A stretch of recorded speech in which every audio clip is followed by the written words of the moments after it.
నమస్తే అండి. ఇప్పుడు మనం ఎంఆర్వి సత్యనారాయణమూర్తి గారు రచించిన శివపురం కథల్లో స్వయం కృషి అనే కథను చెప్పుకుందాం. హలోరా, ఎలా ఉన్నారు? బావున్నారా? నవ్వుతూ అడిగాడు పార్థసారథి.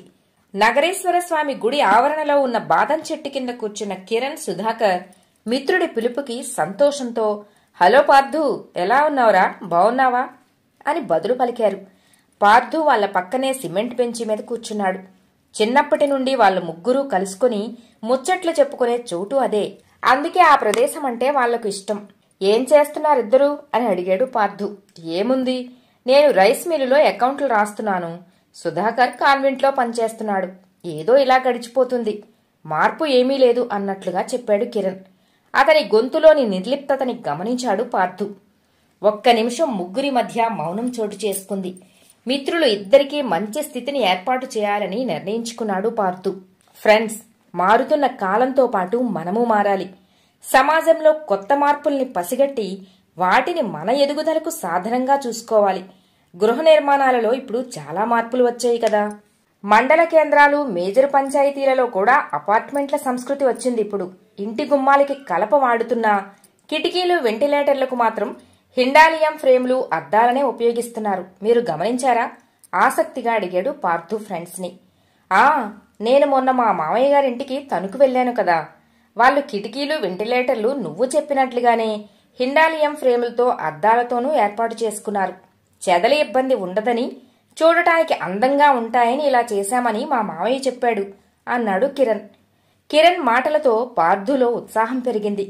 గుడ్, నువ్వు బాగానే గుర్తించావు. నేను చెప్పేది ఏంటంటే, అలాంటి కిటికీలు, వెంటిలేటర్లే కాదు, ఫ్లాట్లలో బాల్కనీలోకి వెళ్లేందుకు గోడలు బదులుగా అద్దాల తలుపులను వినియోగిస్తున్నారిప్పుడు.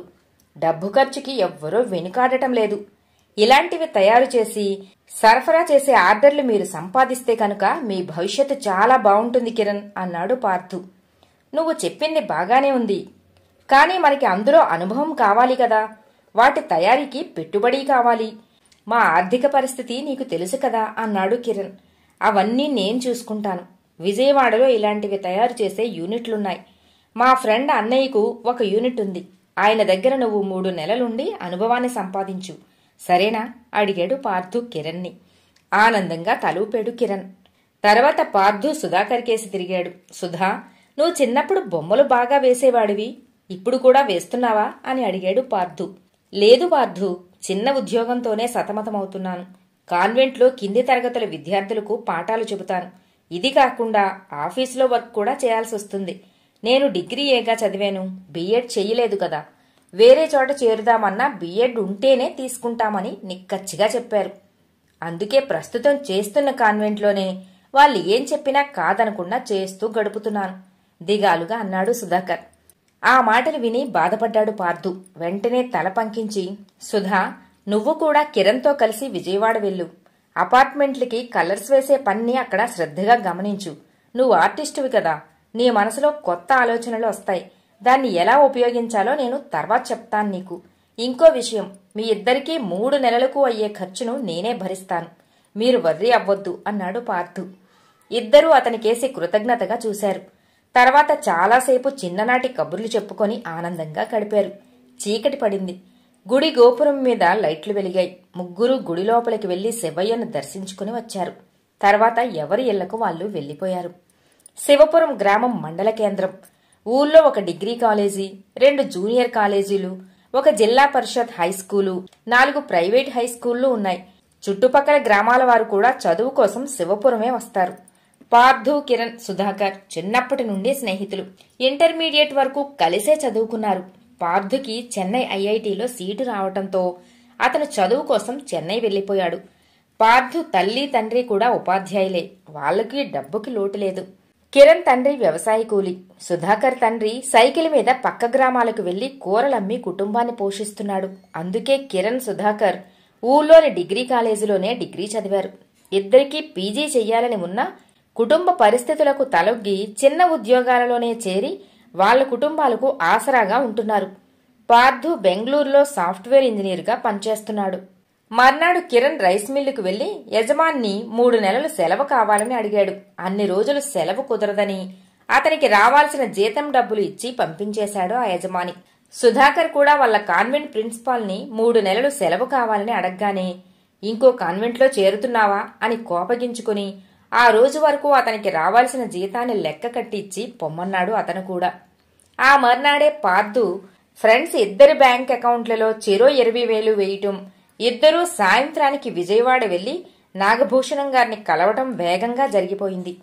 అప్పటికే పార్థు ఆయనకి ఫోన్ చేయటం వలన ఇద్దరినీ సాదరంగా ఆహ్వానించి మర్నాడే వచ్చి పనిలో చేరమని చెప్పారు.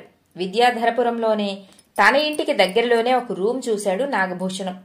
పార్థు తమపై పెట్టుకున్న నమ్మకాన్ని వమ్ము చేయకూడదని, ఊళ్ళో కూడా తలెత్తుకుని తిరిగేలా జీవించాలని ఆ ఇద్దరు గట్టిగా నిర్ణయించుకున్నారు.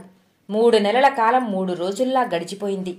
పార్థు విజయవాడ వచ్చి నాగభూషణం గారిని కలిశాడు. సార్, మా వాళ్ళు ఎలా ఉన్నారు? వాళ్ళు ఎంచుకున్న రంగంలో పైకి రాగలరంటారా అని అడిగాడు పార్థు ఆయన్ని. మీ ఫ్రెండ్స్ ఇద్దరూ తెలివైన వాళ్ళు సార్. కష్టపడి మంచి స్థితికి రావాలన్న పట్టుదల వాళ్లలో ఉంది. సుధాకర్ మంచి ఆర్టిస్టు. నా బొమ్మ రంగుల్లో వేసి నాకిచ్చాడు అని నవ్వుతూ అన్నారు నాగభూషణం. వీళ్ళకి మీరు సాయం చేయాలి సార్ అన్నాడు పార్థు. తప్పకుండా అన్నారు నాగభూషణం.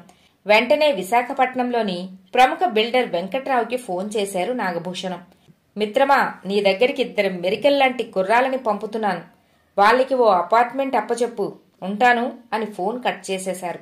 పార్థు, కిరణ్, సుధాకర్ నాగభూషణానికి థ్యాంక్స్ చెప్పి రూముకొచ్చారు. కానీ ఫ్రెండ్స్, ప్రస్తుతం మీరు చేస్తున్న పని కష్టంగానే ఉండొచ్చు. నేను ఉద్యోగం చేయటం కాదు, 10 మందికి ఉద్యోగాలిచ్చే స్థాయికి రావాలి అన్న కసితో ముందుకు సాగాలి. ఎప్పుడూ మీ వెంట నేనుంటాను. మధ్యలో చిన్న చిన్న ఇబ్బందులు వచ్చినా మీరు అధైర్యపడవద్దు. ధైర్యంగా ముందుకు సాగండి. Wish you all the best అని ఇద్దరికీ షేక్ హ్యాండ్ ఇచ్చి ఉత్సాహపరిచాడు పార్థు ఫ్రెండ్స్ ని. కిరణ్, సుధాకర్ వాళ్ళకు కావాల్సిన మెటీరియల్స్ కొనుక్కోవటానికి చెరో 2 లక్షలను వాళ్ళ అకౌంట్లో వేశాడు పార్థు. మర్నాడే కిరణ్, సుధాకర్ విశాఖపట్నం వెళ్లి బిల్డర్ వెంకట్రావుని కలిశారు. కొత్తగా కడుతున్న ఓ అపార్ట్మెంట్కి మోడర్న్ కిటికీలు, వెంటిలేటర్లు, గ్లాస్ డోర్లు ఏర్పాటు చేసే పని కిరణ్కి, కలరింగ్ పని సుధాకర్కి అప్పచెప్పారు ఆయన. 6 నెలల్లో ఆ పనిని పూర్తి చేశారిద్దరు. ఫ్లాట్లు కొనుక్కున్న వాళ్లు కూడా వాళ్ల పనిని మెచ్చుకున్నారు. 2 సంవత్సరాలు వెంకట్రావు సహకారంతో పైకి వచ్చిన తర్వాత ఇద్దరూ సొంత సంస్థలు ఏర్పాట్లు చేసుకున్నారు. ఎంఎం క్రియేషన్స్ అని సుధాకర్, ఎంఎం సర్వీసెస్ అని కిరణ్ తమ సంస్థలకు పేరు పెట్టుకున్నారు. మీకోసమే మేం అన్న వారి స్లోగన్ బాగా ప్రచారమయ్యింది. ఒకరోజు పార్థు సుధాకర్కి ఓ సలహా చెప్పాడు. వెంటనే కొత్తగా ఫ్లాట్ కొనుక్కున్న రవితేజ దగ్గర ఆ ప్రస్తావన తెచ్చాడు సుధాకర్. మీరు ఎంఎస్సీలో గోల్డ్ మెడల్ని గవర్నర్ గారి చేతుల మీదుగా తీసుకున్నారు కదా, ఆ దృశ్యాన్ని హాల్లో పెయింటింగ్ వేస్తాను. మీకు నచ్చకపోతే మార్పు చేద్దాం అన్నాడు. రవితేజ ఆనందంగా అంగీకరించి సుధాకర్కి కొన్ని ఫోటోలు ఇచ్చాడు. కొద్ది రోజుల తర్వాత 4 అడుగుల పొడవు, 3 అడుగుల వెడల్పుతో హాల్లో గోడ మీద సుధాకర్ వేసిన వర్ణ చిత్రాన్ని చూసి రవితేజ చలించిపోయాడు. గవర్నర్ గారి నుండి రవితేజ గోల్డ్ మెడల్ తీసుకుంటుండగా అతని తల్లిదండ్రులు ప్రేక్షకులుగా ఉండి ఆనందిస్తున్న దృశ్యం చాలా అద్భుతంగా ఉంది. నిజానికి ఆ రోజు అతని తల్లిదండ్రులు అనారోగ్యం కారణంతో అక్కడికి రాలేదు. సుధాకర్ వాళ్ల ఫోటోలు తీసుకుని కొడుకు పొందుతున్న అపురూప గౌరవానికి వాళ్లు పులకరించిపోతున్నట్లు ఆ దృశ్యంలో పొందుపరిచాడు. ఆ తర్వాత రవితేజ ఫ్లాట్కి వచ్చిన అతని స్నేహితులు సుధాకర్ ఫోన్ నంబర్ను తీసుకుని వాళ్లకు కూడా కావాల్సిన చిత్రాలు అతని చేత వేయించుకున్నారు. ప్రకృతి దృశ్యాల స్థానంలో కుటుంబ వేడుకలు గోడల మీద అందంగా కనువిందు చేయసాగాయి. ఆ విధంగా సుధాకర్ ఒక కొత్త ఒరవడికి ఆద్యుడయ్యాడు. కిరణ్ తన వ్యాపారంలో బాగా స్థిరపడ్డాక హిండాలియం ఫ్రేమ్స్ కి స్టాకిస్ట్గా మారి సిటీలో అందరికీ సప్లై చేస్తున్నాడు. అతనికి బ్యాంక్ లోను పార్థుయే మంజూరు చేయించాడు. కాలచక్రంలో 5 ఏళ్లు గిర్రున తిరిగిపోయాయి. కిరణ్, సుధాకర్ ఇద్దరూ వెంకట్రావు దగ్గర 2 విశాలమైన ఫ్లాట్స్ పక్కపక్కనే తీసుకున్నారు. ఇద్దరూ శివపురం నుండి తమ తల్లిదండ్రులను తీసుకువచ్చి తమ దగ్గరే పెట్టుకున్నారు. కిరణ్ తన ఫ్లాట్కి పార్థు నివాస్ అని పేరు పెట్టుకుంటే సుధాకర్ తన ఫ్లాట్కి పార్థసారథి నిలయం అని పేరు పెట్టుకున్నాడు. ప్రస్తుతం కిరణ్ దగ్గర 20 మంది పనిచేస్తున్నారు. అందులో 5గురు శివపురం వాళ్లే. సుధాకర్ దగ్గర 30 మంది పనిచేస్తున్నారు. అందులో 6గురు శివపురం మనుషులే.